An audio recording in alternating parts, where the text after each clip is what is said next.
Now, you've all heard the chatter among the political class. They're falling all over themselves, saying this race is over.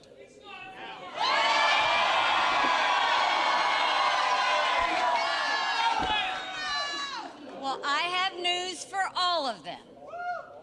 New Hampshire is first in the nation. It is not the last in the nation.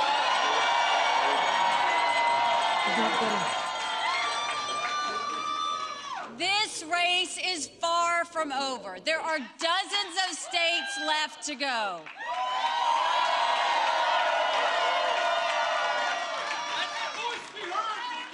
And the next one is my sweet state of South Carolina.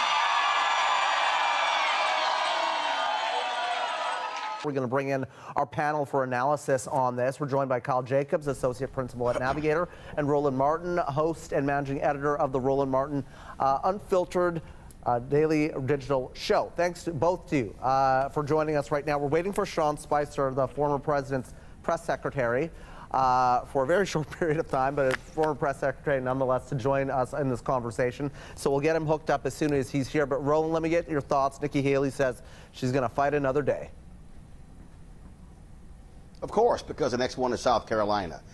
It only makes sense, but the reality is when she loses in South Carolina, then she'll drop out of the race. The money's not going to be there, and there'll be nothing more embarrassing to be the former governor of South Carolina and to lose. You already have the sitting senators of that state that have endorsed Donald Trump. You've had Congresswoman Nancy Mace endorse Donald Trump.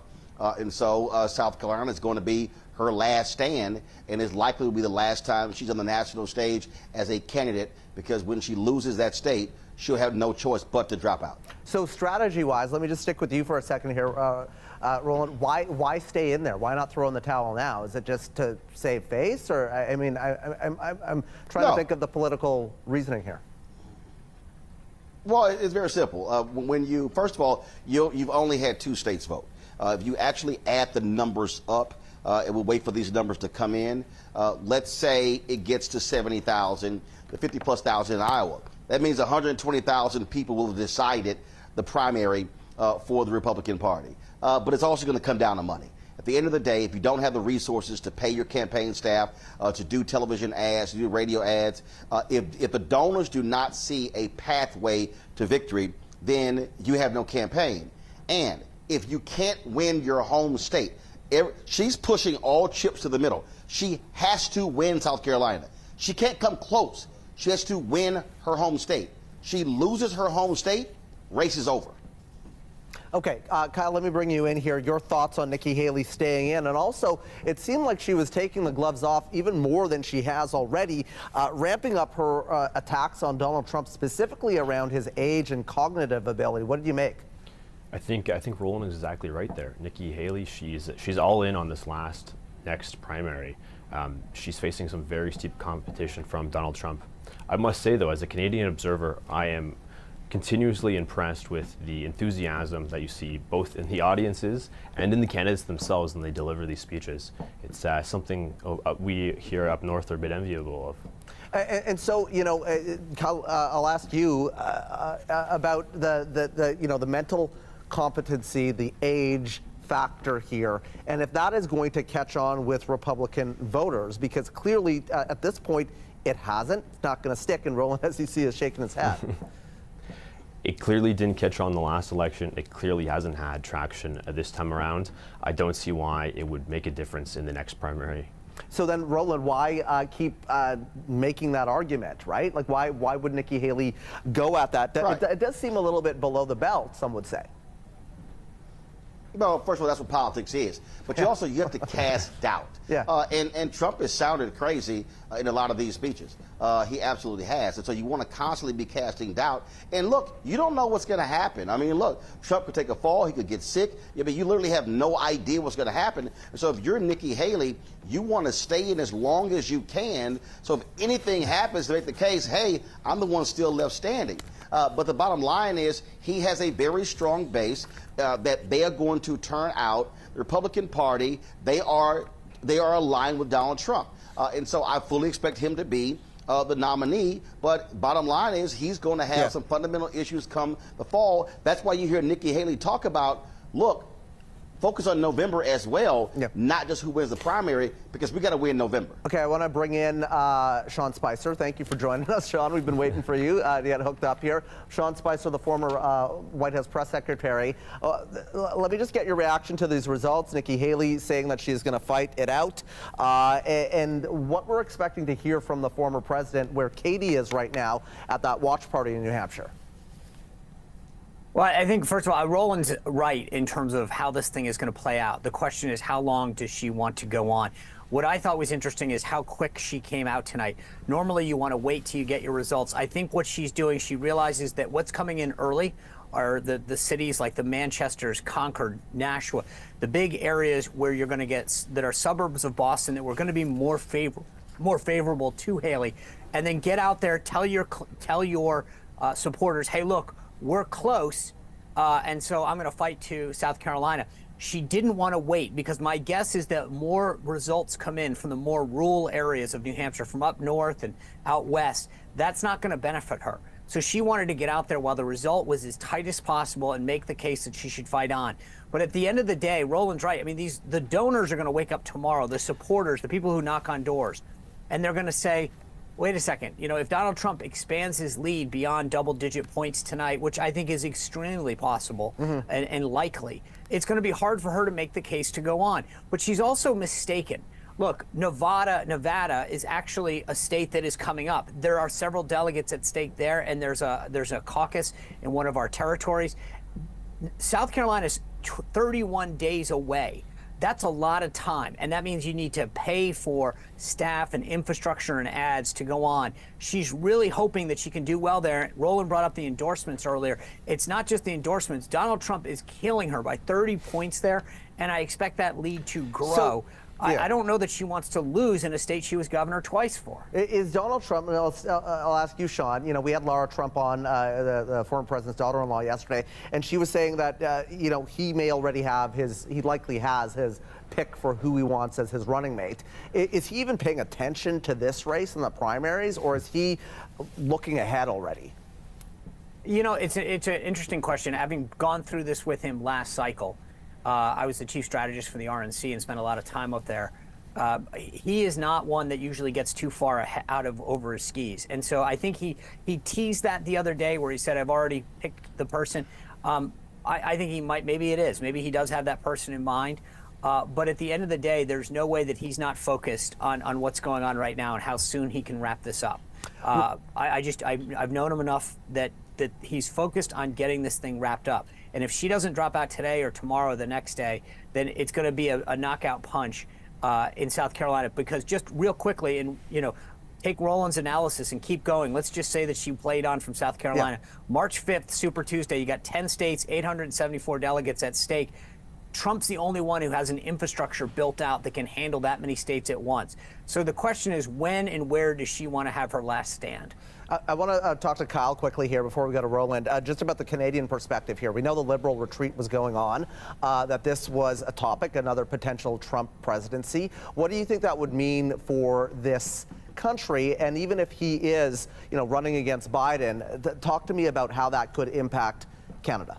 Yeah, absolutely. I think maybe for the benefit of Sean and Roland, we have a Liberal Prime Minister here in Canada who continually attempts to paint Pierre Poilievre, our leader of the Conservative Party, as a Trump North. And, this is really a desperate attempt to distract from the reality on the ground here in Canada. When the American election happens, it doesn't matter if the president at the end of the day is Joe Biden, Nikki Haley, or Donald Trump. Canadians here are suffering. We have an extreme housing crisis. Middle-class Canadians are being pushed out of house and home. They're having to pick between heating their home or putting food on the tables. We have homeless encampments sprawling up across the country. So I think at the end of the day, it doesn't matter who is in the White House. We need to focus on the issues that are pertinent here at home. And obviously, Liberals in this country and the NDP would have a different view of that. That's a conservative perspective. But Roland, let me get you to kind of zoom out here as well and look ahead at what could be a matchup between Donald Trump and Joe Biden once again. And how the court cases play in here, or do they? Because clearly they haven't played into the primaries at all. Well, first of all, you got to understand, primaries are really for your hardcore voters. Okay, when you look at the vote totals, anyone knows you're not going to see massive turnout in primaries compared to the general. So that's just first of all. But here's the concern that Donald Trump has to have, even when it comes to these court cases. He can't lose moderates. He can't lose even those folks who are Republicans who maybe turned up by January 6th. And so he has to figure out a way, how do I reach those people? Now, you got two candidates, both of them are old, okay? I mean, the reality is Biden's old, Trump is old. And so it also comes down to what are you articulating and what is the vision forward? For Biden, look, you're seeing the economic indicators actually turn. And so those things are helpful. But really what this thing is going to boil down to, frankly, are 7 states: Wisconsin, Pennsylvania, Michigan, North Carolina, Nevada, Arizona, Georgia. Those are going to be the critical 7 states. The other 43 are pretty much, we know exactly how those things are going to go. And so the question then now becomes, if you're Trump, how do you get over that 45, 47%? And then if you're Biden, how do you deal with so many young voters who've been turned off by his actions with regards to Israel and their fight with the Palestinians in Gaza?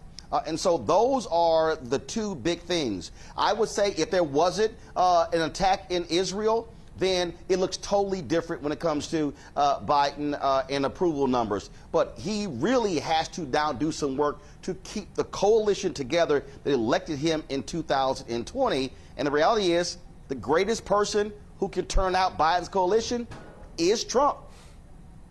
Okay, and so, Sean, let me ask you that. Do you think the White House right now is hoping that it's Trump for a rematch? I do. Hell yeah! Oh, absolutely. Oh yeah. They're praying for it.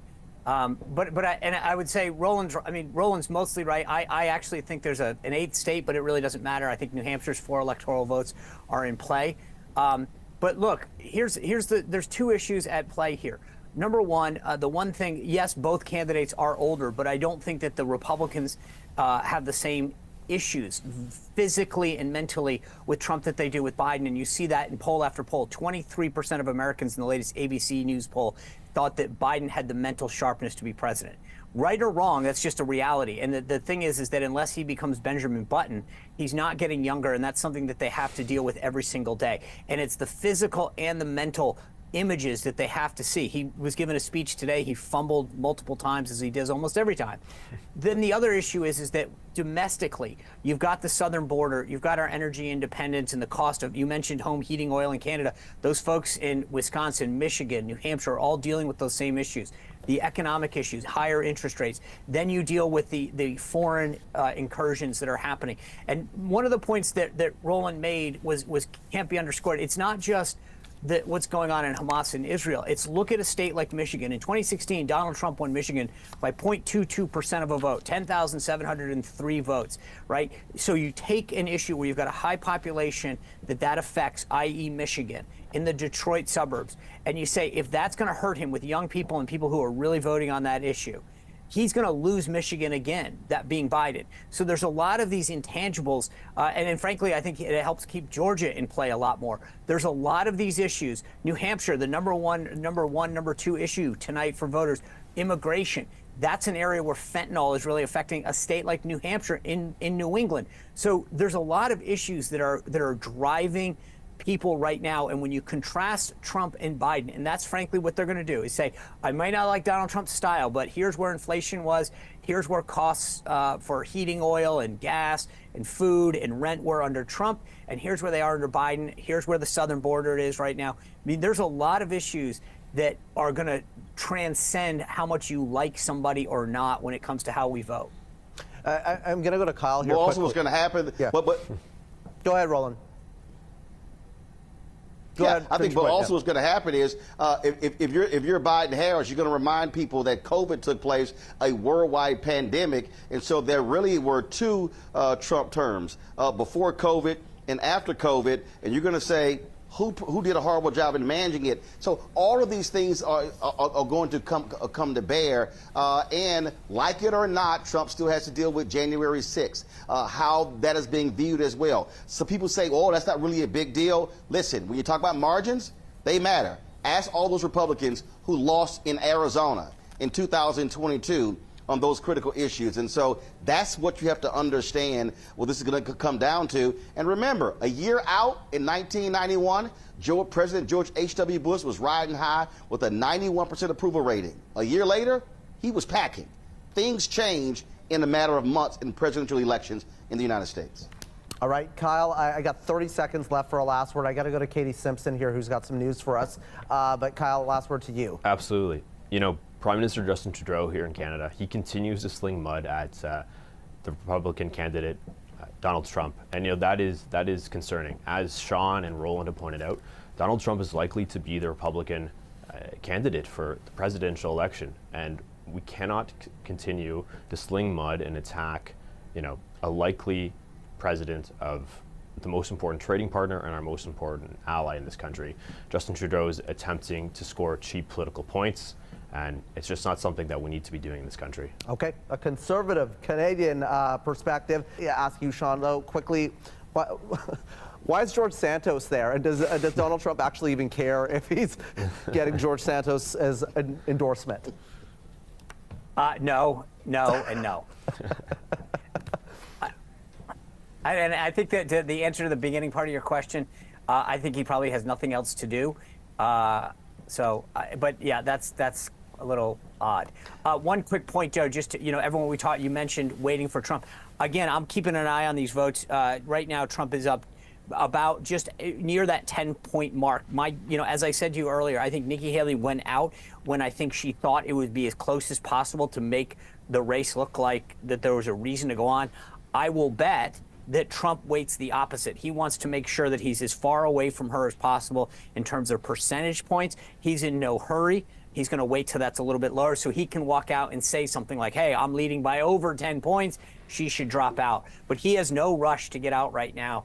And I think he wants to see a lot more of those towns and municipalities that are further out get their vote in, where I think he probably knows that he's going to do better. Well, take us a little bit behind the scenes, Sean, if you would, and tell us kind of the conversations that are going on right now. Who is around him right now behind the scenes before he goes out and makes the speech? So he's going to have that core team: Jason Miller, Stephen Chung, Chris LaCivita, Susie Wiles, the people who have been the nucleus of the campaign team. They're with him. If you saw the images of him in Iowa, those were the folks on the stage with him. I think Don Jr.'s up there, as well as Eric. You mentioned Laura. I believe that she's up there as well. But then you're going to have the core of that New Hampshire team. And what they're doing, I assume that they've had a pretty solid job. His state director is the former chairman of the state party up there, is that they're looking at the data as far as where their projections were. Did they get their people out to vote in each of these precincts? And you can pretty much tell based on where he ran last time, is he running about where he was last time? Is he running ahead? But there are certain towns and municipalities where they knew that they had a strong lead. They had identified their voters. They had called through them. They knew that, this person and that person and that person were with them, and that they can check them off the rolls. They went there. And so they're telling Donald Trump right now, okay, based on the projections, we need Londonderry to come in. We need Salem to come in. And we expect, based on the number of people who voted in our track, that those people will come in strong for you. And we expect that we're going to do, X percentage there. So a good team in a state like New Hampshire knows what's out and where they expect to do well. And they're watching that come in and telling the candidate at the time, okay, the big cities, the Manchesters, the Concord, the Nashua, they're coming in early. They're bigger. They're going to probably be more sympathetic to a Haley voter. They're going to have more independent voters. You're going to look at a town like Bedford, where I think that they know that Haley had a better chance of getting unaffiliated voters. But they're going to tell them, here's where we think we're going to do a lot better and where our track shows you doing better. So let's wait till that comes in. Roland, is there a path at all for Nikki Haley? Say it again. Is there a path at all for Nikki Haley here? Or is it just 2 seconds? Hell no. Hell no. No. There's no path. Again, barring anything health-wise, there isn't a path. I mean, you look, the numbers are the numbers. I go back to 2020. People forget early primaries, Joe Biden doesn't do well. He wins South Carolina, he starts cleaning clocks because they saw what happened after South Carolina. You had more diverse states. Well, with Donald Trump, nobody in the party has been willing to put up a credible challenge. His core base, they are there. That's who turns out. Again, if you're Trump, your concern right now is, am I going to be able to get those folks come the general? And so I've long said he is going to be the Republican nominee. Biden's going to be the Democratic nominee. The person tonight who should be slapping themselves, I think, is Congressman Dean Phillips and billionaire Bill Ackman for giving him $1 million to a super PAC. I mean, dude, you spent all the time in New Hampshire. Biden was a write-in, and he got 73% of the vote. What does that tell you? This is going to be another race, 2020 all over again, Biden, Trump. As we go into what could be Biden-Trump, looks like Biden-Trump, Kyle, you know, I was talking on our Spotlight segment yesterday. We featured former Supreme Court Justice here in Canada, Rosalia Bella. And, you know, part of that conversation was on divisions, not only in this country, but also in the United States. She's really worried about what is going to happen to our neighbors to the south. If it is a Biden-Trump matchup, if there are these divisions that, as she said, and paraphrasing here, don't want to put words in her mouth, but, you know, we're catching the fumes of what's happening in America. Is that a concern for you if we do have a Biden-Trump rematch here? You know, I think in terms of having a Biden-Trump rematch, I think both potential presidents have a slew of challenges for Canada. You know, we saw under a Trump presidency renegotiation of the NAFTA agreement, but we also saw with a presidency, President Joe Biden, on his first day practically, he ripped up the Trans-Canada Pipeline Agreement. Both potential presidents have their challenges, and what we really need is a prime minister who is going to represent the best interests of Canadians. Just this past October, there was an Angus Reid poll that came out, and by a wide margin, Canadians feel that Pierre Poilievre would be the best representative to, you know, bring Canada's perspective to the United States, to defend our values and our interests in potential negotiations or exchanges with the Americans. So I think that is something top of mind that Canadians are thinking about as we also go into our own federal election. Well, the Canadian gets the last word again here, but we appreciate the Americans coming on with us as well. Shocker! To break this down. Shocker! Shocker, there you go. Listen, appreciate you all being with us here for the breaking news tonight. That wraps up our Intersection segment. Kyle Jacobs, Associate Principal with Navigator. Roland Martin, host and managing editor of the Roland Martin Unfiltered, a daily digital show. And Sean Spicer, former White House press secretary under President Trump and host of the Sean Spicer Show, joined us here.